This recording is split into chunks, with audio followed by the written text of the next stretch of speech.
सुन लो कान खोल करके, जो इस तिरंगे को करना नमन छोड़ दे उससे कह दो ये मेरा वतन छोड़ दे, और मजहब है प्यारे जिसे देश से पहले वो इस मिट्टी में होना दफन छोड़ दे।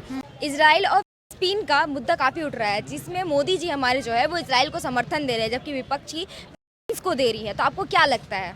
देखिए, मैं सबसे पहले आपको एक साधारण बात बता देना चाहता हूँ।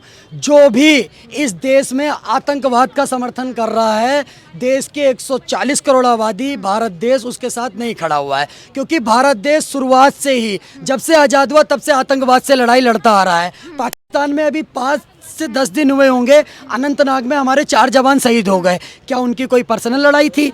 बिल्कुल नहीं। सिर्फ और सिर्फ किस लिए? आतंकवाद के मुद्दे पर। जब हमारे देश में आतंकवाद से इतना लड़ाई लड़ रहा है, लगातार कंटिन्यू निरंतर आतंकवाद से भारत लड़ाई लड़ रहा है, तो कहीं ना कहीं हम इजराइल जैसे देश के साथ खड़े हुए हैं, जो कि एक हमास जैसे आतंकवादी देश से लड़ रहा है। कहीं ना कहीं आज ये बात निकल करके आ रही है, जो हमास के लोग हैं, हमास के आतंकी हैं, वो इजराइल पर धावा बोल देते हैं। इजराइल में जो कि शनिवार का दिन वो बहुत अच्छा दिन मानते हैं, उस दिन वो युद्ध नहीं करते, सिर्फ और सिर्फ अपने ईष्ट की पूजा करते हैं। जिस वक्त पूरा इजराइल अपने ईष्ट की पूजा में डूबा हुआ था, कहीं ना कहीं बिल्कुल कायराना तरीके से यह हमास का हमला, बिल्कुल इसको कहूँगा एक महिला को मार देना, छोटे से बच्चे को काट देना, और जिस तरीके से वहाँ पर मौत का तांडव हुआ, कहीं ना कहीं इन सभी आतंकवादी गतिविधियों के लिए मैं हमास को दोषी मानता हूँ। और ये छोटा मोटा आतंकवादी संगठन नहीं है, ये बहुत बड़ा आतंकवादी संगठन है। मैं तो सिर्फ और सिर्फ एक बात जानता हूँ कि आतंकवादियों की एक दवाई हफ्ते में 2 बार ठुकाई, और इनकी सही ठुकाई कर रहा है इजराइल। आप देखिए, जो उनका मेन लीडर था, जो इस पूरे अभियान को, हमास के अभियान को चला रहा था, उसकी पूरी बिल्डिंग उड़ा दी, उसको ध्वस्त कर दिया। तो इजराइल अब कैंसर जो इतने दिन से एक आतंकवाद का फैल रहा था, इसको ख़त्म करने का काम कर रहा है। तो इस कैंसर की दवाई में जो घुट्टी और जड़ी बूटी का काम भारत भी कर रहा है, कहीं ना कहीं भारत भी आतंकवाद से ग्रसित है और इजराइल भी आतंकवाद से ग्रसित है।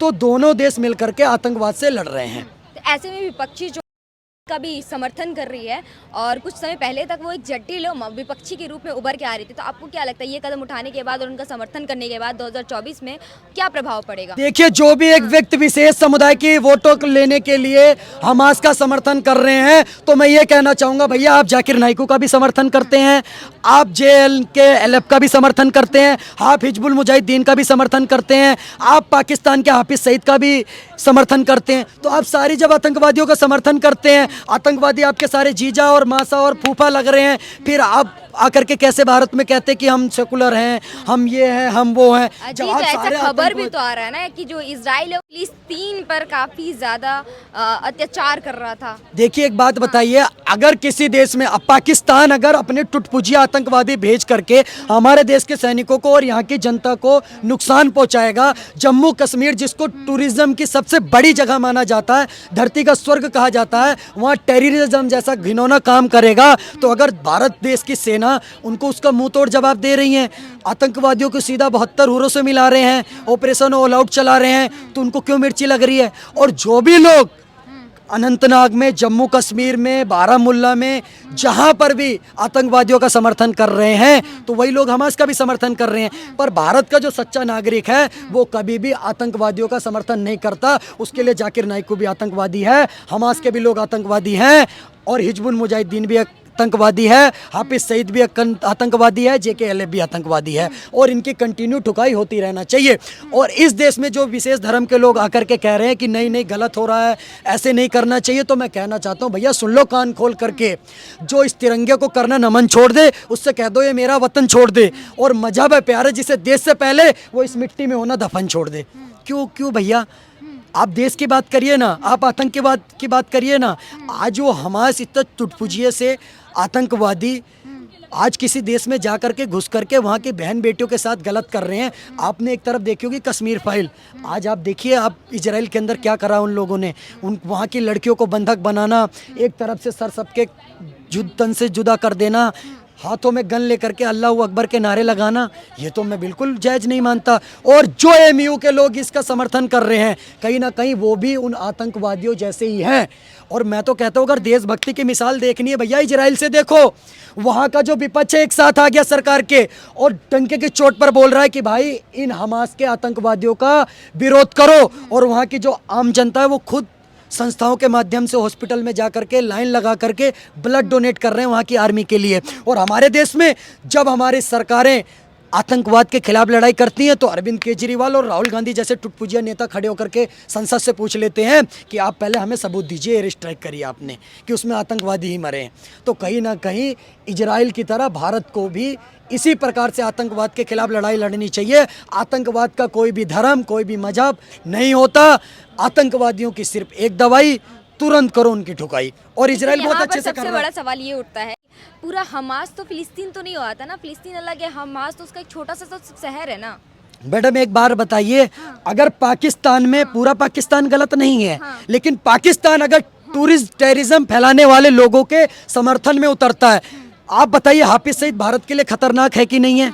एनआईए ने उसको मोस्ट वांटेड लिस्ट में डाल रखा है कि नहीं डाल रखा? उसके बाद अगर पाकिस्तान की सरकार उसका समर्थन करेगी तो कहीं ना कहीं भारत सरकार का तो विरोध करेगी, भारत उसको कटेगा। और जब वहाँ की सरकार को पता है ये आतंकवादी हैं तो आप क्यों नहीं सरेंडर करके दे देते इजराइल को? जितने भी लोगों के इजराइल ने लिस्ट जारी करी है जो वहाँ के लोगों को निशाना बना रहे हैं, जो इजराइल का विरोध कर रहे हैं, उनकी लिस्ट निकाल करके उन लोगों को इजराइल के खिलाफ सामने सौंप दीजिए, खत्म। तो ये जो फिलिस्तीन और इजराइल का जो भी मामला चल रहा है उससे भारत पर क्या प्रभाव पड़ेगा? जो अभी इसमें कूटनीति चलने लग गई है, जैसे विपक्षी सारे फिलिस्तीन का सपोर्ट कर रहे हैं, वहीं मोदी जी हमारे इजराइल का सपोर्ट कर रहे हैं, तो भारत पर इसका क्या असर पड़ने वाला है? आज विपक्ष का पूरा चेहरा खुल करके सामने आ गया है कि एक वोट बैंक की राजनीति के लिए ये आतंकवादियों के साथ भी खड़े हो जाएंगे, जो कांग्रेस पार्टी शुरुआत से करती हुई आ रही है। सोनिया गांधी जी के घड़ियाली आंसू हमने देख लिए थे। अफजल हम शर्मिंदा है, तेरे कातिल जिंदा है। अरे भैया, अफजल को फांसी किसने दी थी? सुप्रीम कोर्ट ने। मतलब आप सुप्रीम कोर्ट पर सवाल उठा रहे हो कि तेरे कातिल जिंदा है। भाई, देश की सर्वोच्च न्यायालय के खिलाफ जो कांग्रेस पार्टी खड़ी हो जाती है, जो कांग्रेस पार्टी हमास के आतंकवादियों के साथ खड़ी हुई है, जो इजराइल आज वहां पर आतंकवादियों से डट कर के सामना कर रहा है और उनका पूरा जड़ से सुपड़ा साफ कर रहा है, तो इन विपक्षी पार्टियों, भारत के विपक्षी पार्टियों को मिर्ची क्यों लग रही है? मैं तो कहता हूँ इसी बीच में उधर रूस यूक्रेन की जंग चल रही है, इधर इजराइल हमास का चल रहा है। इसी वक्त लगे हाथ 2-4 बम अगर में गिरा करके वहाँ के भी आतंकवादियों का सफाया कर देंगे तो दिवाली दूर नहीं है, उछल के जा सकते हैं। ज़्यादा बड़ी बात थोड़ी है। 1.5 साल से उधर रूस का जंग चल रहा है। और एक बात आपको और बता देता हूँ, अभी रूस और यूक्रेन की जंग 1.5 साल से चल रही है, ठीक है। उसके बाद अभी हमास और इजराइल की जंग चल रही है। अब पूरे ग्लोबल और विश्व पर किसी को भी बिल्कुल ग्लोबलाइजेशन पर कोई फर्क नहीं पड़ रहा, लेकिन दिवाली के त्यौहार पर केजरीवाल आकर के बोलेगा भाई साहब प्रदूषण बहुत ज़्यादा हो गया। जब हमारे जैसा देश 20 मिनट में 5000 मिसाइलें छोड़ देता है एक अच्छे देश पर जहाँ के नागरिकों में देशभक्ति की भावना है, तब इन लोगों को कुछ समझ नहीं आता। लेकिन एक दिवाली पर इजराइल परेशान करता था ना, कितना परेशान कर दिया। और आतंकवादियों को कौन ना करके, आप एक बात बताइए, जो हमारे देश के खिलाफ सोचेगा उसको राज तिलक कौन करेगा? आतंकवादियों का राज तिलक तो कांग्रेस पार्टी कर सकती है, जो उन्होंने शुरू से ही करा है। कि आप देख लीजिए, बुरहान वानी को भटका हुआ नौजवान बताते थे। भैया, वो व्यक्ति जिसको सुप्रीम कोर्ट ने सजा दे दी, वो व्यक्ति जो 26/11 का मास्टरमाइंड था, आप उसको भटका हुआ नौजवान बता देते हो। तो कहीं ना कहीं कांग्रेस पार्टी के मंशा पर सवाल उठता है। ये लोग आज पूरे भारत की जनता ने देख लिया कि अपने खुद के हित के लिए ये देश के विरोध में भी खड़े हो जाएंगे।